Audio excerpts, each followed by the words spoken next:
There is a story that has been quietly sitting in the archives of scientific history for nearly 50 years, a story that only now, in the summer of 2026, has been fully told.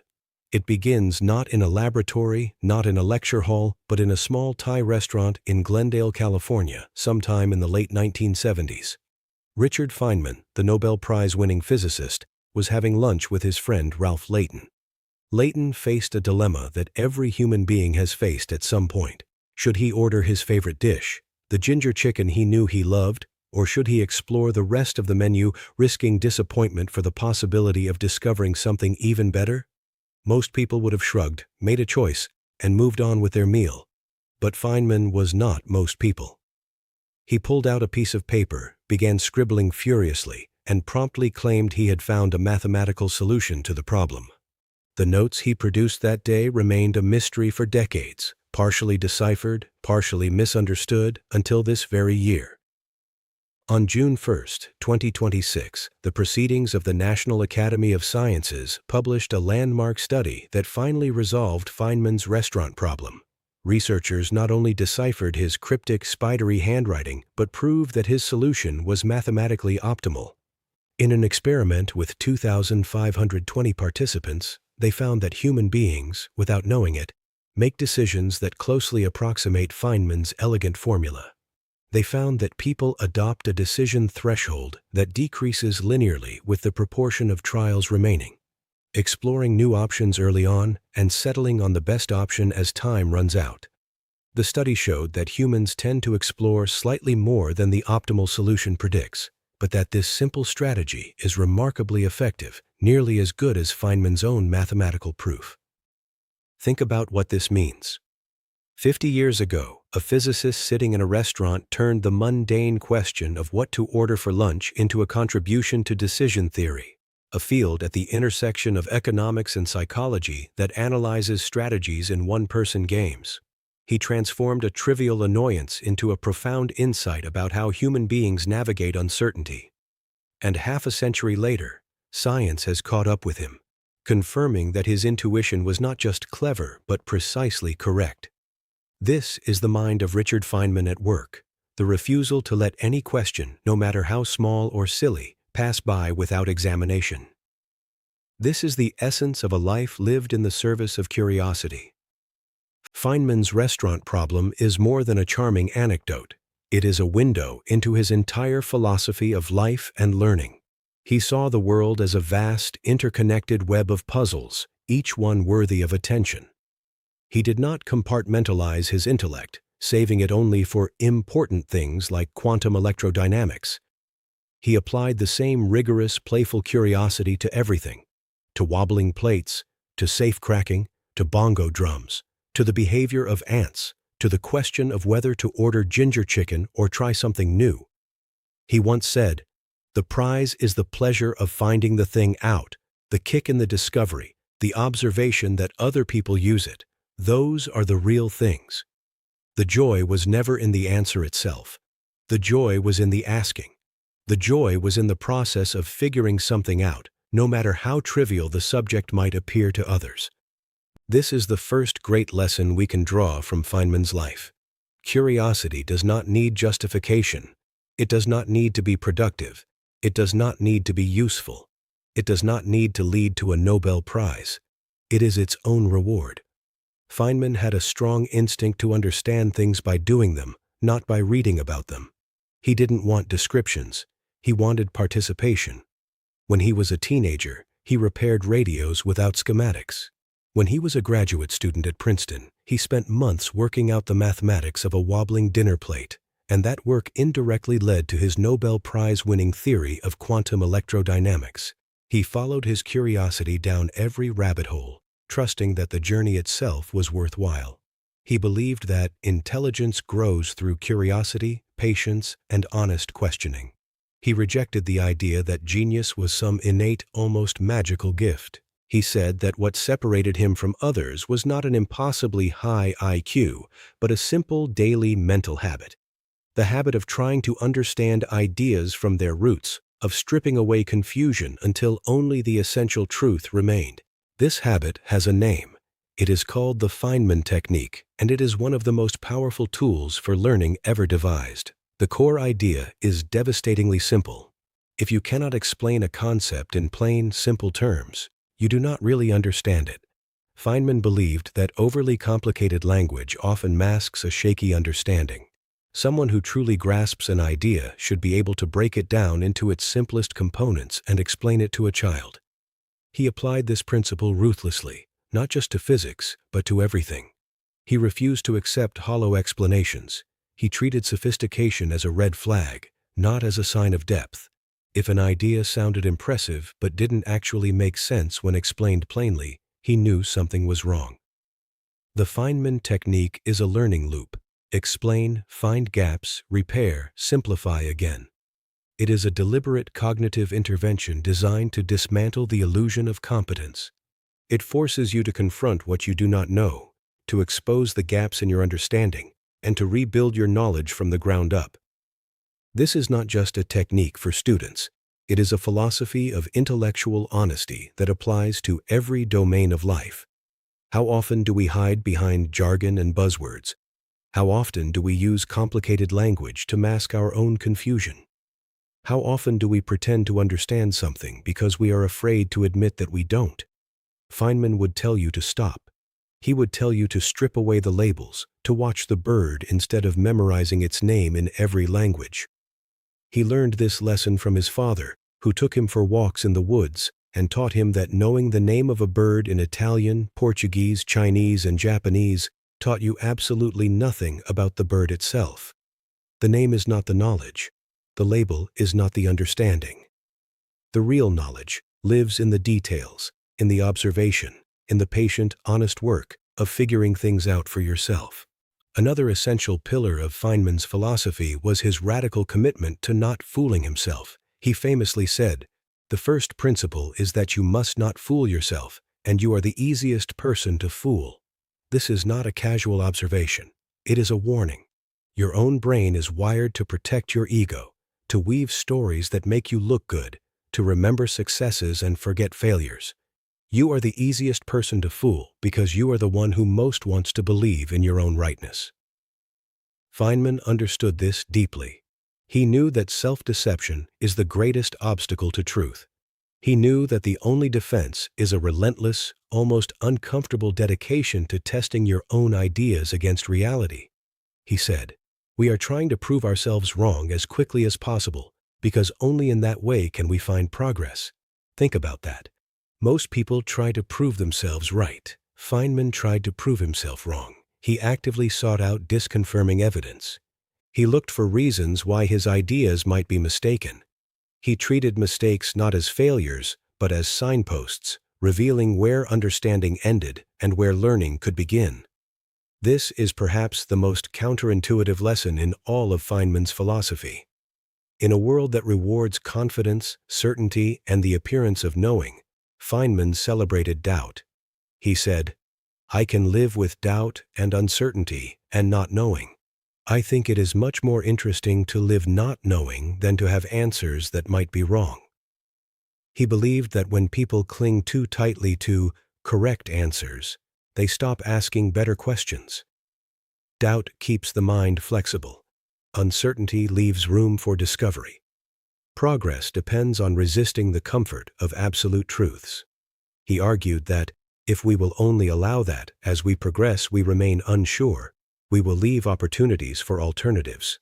In order to make progress, he said, one must leave the door to the unknown ajar. This is not a celebration of ignorance. It is a defense of curiosity. Feynman was not saying that knowledge is worthless. He was saying that the pursuit of knowledge is more valuable than the possession of it. He was saying that the willingness to admit uncertainty is not a weakness, but a strength.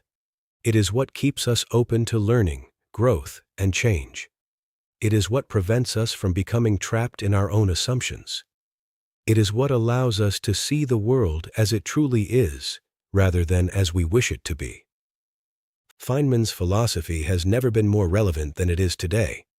We live in an age of information overload, of confident opinions and quick answers, of social media echo chambers and algorithmic confirmation bias. We are constantly bombarded with claims that demand our belief, and we are constantly tempted to choose the comfortable lie over the uncomfortable truth. Feynman's voice cuts through all of this noise. He reminds us that intellectual honesty is the highest virtue. He reminds us that we must be willing to question everything, especially our own most cherished beliefs. He reminds us that the goal is not to be right, but to understand. There is a recent article that asks a fascinating question. What would Richard Feynman make of AI today?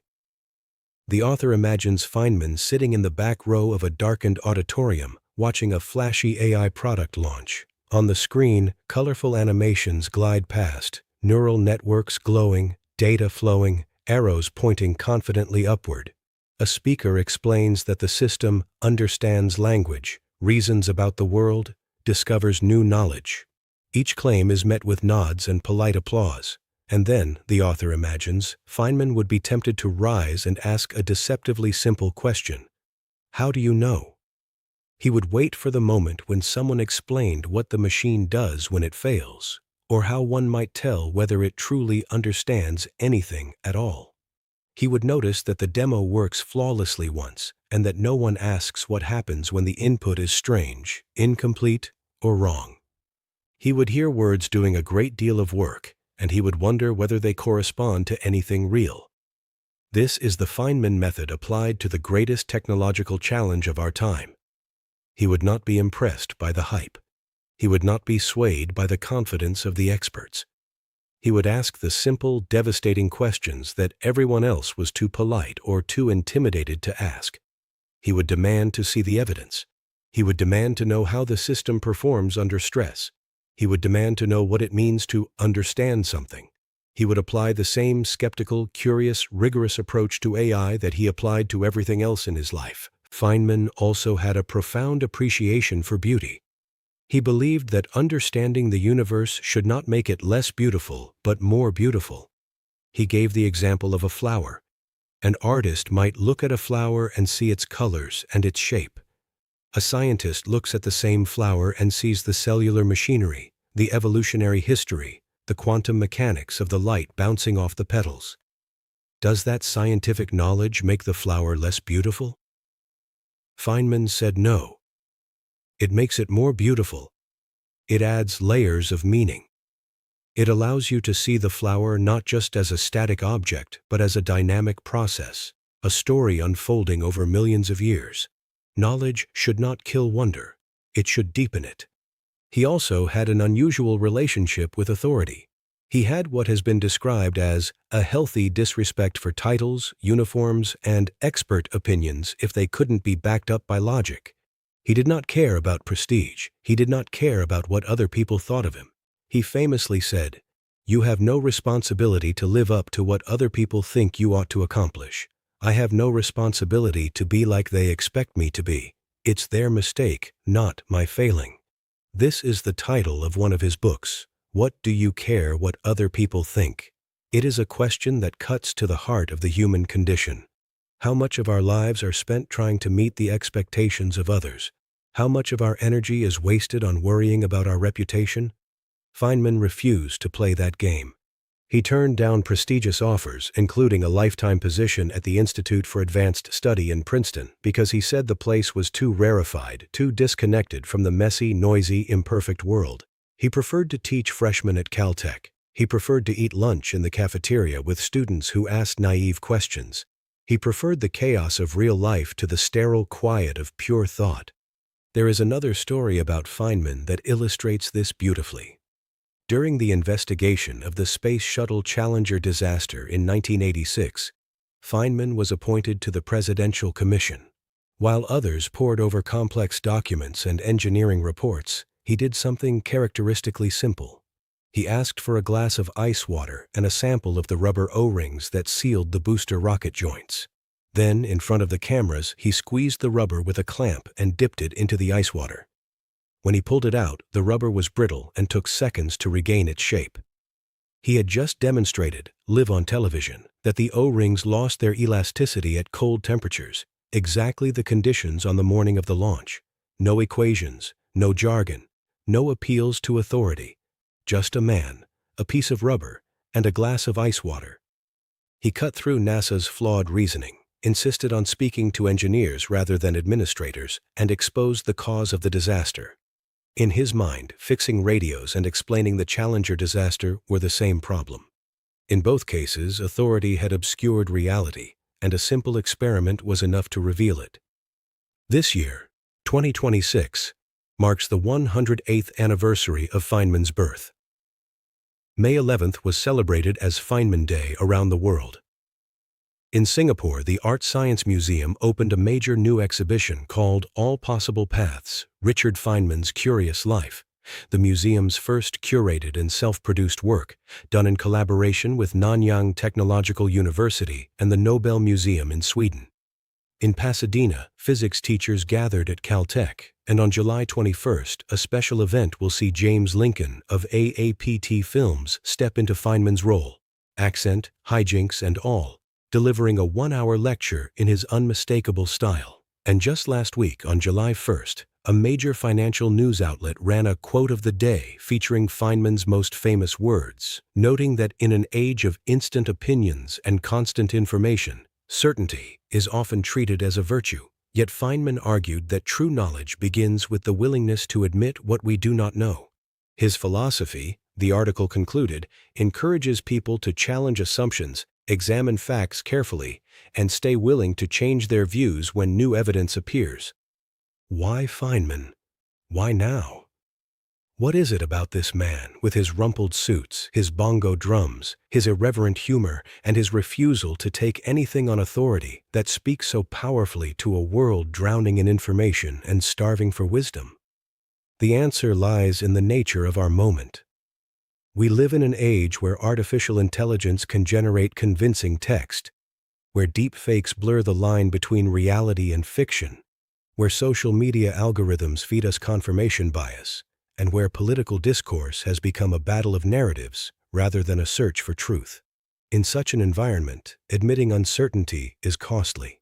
But for Feynman, uncertainty was not a weakness, it was the engine of progress. He said, "I think it's much more interesting to live not knowing than to have answers which might be wrong." He believed that when people cling too tightly to correct answers, they stop asking better questions. Doubt keeps the mind flexible. Uncertainty leaves room for discovery. Feynman's legacy is not just the physics. It is not just the Nobel Prize. It is the way he lived. He is the model of the curious scientist who really lived by his creed, the pleasure of finding things out. A scientific mind is a curious mind bent towards problem solving. This mindset is present in children and is often beaten out of them by casual distraction, poor education, or bad role models. Most of us want to learn, but we gradually lose this instinct as we grow up. Feynman did not lose it. He nurtured it. He protected it. He celebrated it. He showed that incredibly difficult problems, such as quantum electrodynamics, can be solved with clarity of thought alongside hard work. He showed that satisfaction with dead ends and non-answers should be rejected with venom. Pursue the truth to its end and search for the best answers possible. Along with all his scientific accolades, Feynman's legacy is to have shown the power of relentless and fearless thinking. And yet, Feynman was not a man without contradiction. He was a man of contrasts, lively, irreverent, and deeply suspicious of explanations that sounded good but didn't cash out in practice. He had little patience for intellectual laziness or inconsistency and was known to be a relentless pursuer of truth with a singular contempt for untidiness of thought. He was as anti-establishment as one could ever be. And yet he was also a man of profound emotion, of deep and abiding love. His first wife, Arline, died of tuberculosis when she was only 25. Feynman was devastated. A year and a half after her death, he wrote her a letter that was discovered only after his own death. He wrote, "Darlene, I adore you, sweetheart. I know how much you like to hear that. But I don't only write it because you like it. I write it because it makes me warm all over inside to write it to you." He wrote, "I want to tell you I love you. I want to love you. I always will love you." And then, at the very end of the letter, he wrote something that reveals the depth of his honesty. his refusal to pretend that loss did not hurt. He wrote, "Please excuse my not mailing this, but I don't know your new address." This is the unsentimental yet deeply human wisdom of Richard Feynman. He did not try to airbrush his feelings into something comfortable. He did not pretend that loss did not hurt. He simply observed his own heart with the same honesty he brought to physics, and he accepted that pain is part of the deal. If you want to care about things, you will sometimes hurt. That is not a reason to stop caring. It is the price of admission. So, how do you live a life guided by Feynman's philosophy? It is not complicated, but it is difficult. First, cultivate the habit of asking, "How could I be wrong?" about everything that matters, not once, but repeatedly. Second, follow your small curiosities without asking whether they are productive. Read about something outside your field. Learn a skill you will never use professionally. Wander mentally. Third, strip away jargon and labels. Describe the world in the simplest terms you can. If you cannot explain something to a 12-year-old, you do not really understand it. Fourth, embrace the embarrassment of being a beginner. Let yourself be clumsy. Let yourself ask stupid questions. The stupid question today is the insight tomorrow. Fifth, separate your identity from your beliefs. When someone shows you a flaw in your thinking, treat it as a gift, not an attack. You are not your ideas. You are the process of questioning those ideas. And sixth, remember that the universe does not care about your reputation. It only cares about what is true. And the truth, no matter how uncomfortable, is always more beautiful than any comfortable lie. Feynman died in 1988, but his voice still echoes in every lecture hall, every laboratory, every quiet room where someone sits with a problem they cannot yet solve. He would not want you to worship him. He would not want you to memorize his quotes. He would want you to do what he did, to look closely at the world, to ask your own questions, to make your own mistakes, and to find your own joy in the act of understanding. He would want you to watch the bird, not the name of the bird, and then maybe to smile and say, "Isn't that interesting?" This is the heart of the mind of Richard. It is a philosophy of radical curiosity. It is a refusal to accept easy answers. It is the courage to look silly while trying to understand something. It is the humility to admit that you might be wrong. And it is the joy of finding things out, not because you have to, but because you cannot help it. Feynman called curiosity a disease. He said, "I have this disease. I need to know." But it is the most beautiful disease in the world. It is what separates a life of passive consumption from a life of active creation. There is a final story that captures the essence of Feynman's philosophy better than any other. When he was dying of cancer, he wrote to a friend about his last few months. He said, "I have lived a wonderful life. I have loved deeply. I have been loved in return. I have learned more than I could have ever imagined, and I am grateful. I am so grateful." There is a humility in those words, a wisdom that comes not from years of study, but from years of living. He was not afraid of death. He was not afraid of the unknown. He had made his peace with the universe, not because he had all the answers, but because he had learned to live with the questions. The restaurant problem that Feynman solved 50 years ago is a perfect metaphor for life itself. We are all faced with choices.